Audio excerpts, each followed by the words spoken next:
Many businesses are reopening. There are some industries that aren't quite there yet. Theater is one of those industries, which is, like the lifeblood I of know, Minneapolis. but it's tough because a room full of people getting together isn't exactly happening right now. So theater organizations are pivoting to find some new ways to bring their stories to life. Stages Theater Company in Hopkins is no exception. So we want to welcome Stages artistic director, Sandy Boren Barrett, who we love via Skype, to tell us all about what they're doing. Sandy, it's so nice to see you.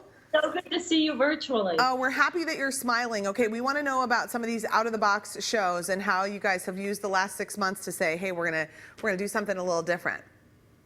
Well, true to Stages form, we have been working hard to figure out what do our families want, what do they need, how can we help them stay actively involved in exploration of story.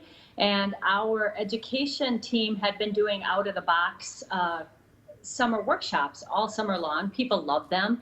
They included an element of in-person in the park, so people could come and interact with artists and teachers in the park.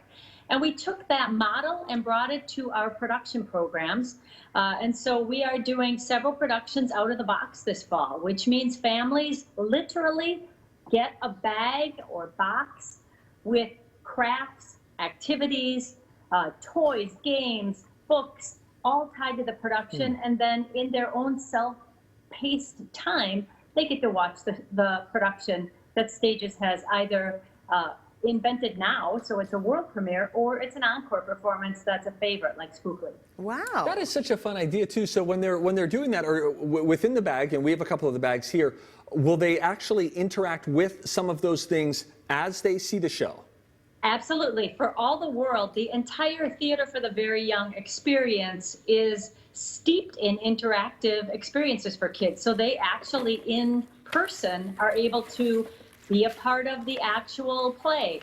And so there are props in the bags that the actors say, hey, pull out your seashell. Or for the Spookly bag, there's puppets and things that the family can create. There's a recipe box for everyone. There's headbands, there's things, and then they get to come and meet our artists in the park and do activities that are tied to the story. Oh, so that is they'll get really a play cool. And activities for the family to do together for everything, including our holiday production of The Night Before Christmas. Oh my gosh. How long did it take you really guys to fun. sort of get this idea together? Because Sandy, at the beginning of all this, it was like everything just comes to a crashing halt. But we've said this with you before. Artists must create. They have to create no matter the circumstance. When was the breakthrough moment where you realized this might be a way that we can make this work? Actually, I have to credit our education team. They thought of it first. They said, how can we do summer programs? And they started doing them, and people came. And so then we thought, how can we tie that into production programs? Because people still want to see theater. They want to participate in theater, particularly with their young people. Right now, it's a shared experience, and that's what people are lacking right now. So our detective story is a detective play up and down Main Street in Hopkins. They're given clues in their box. They have to solve puzzles that lead them to businesses in Hopkins with a QR code that they click on their phone and they watch a piece of the show. So it's really interactive because we believe these pods of families and people really want to have experiences together. And for 'Twas the Night Before Christmas, they will do a Storytime Zoom Live with Santa. Oh my gosh, that's these are really good ideas. fantastic. And has the response been good? I mean, people have been starting to get these and kind of thinking this is something that This they want to works. just make part of their life.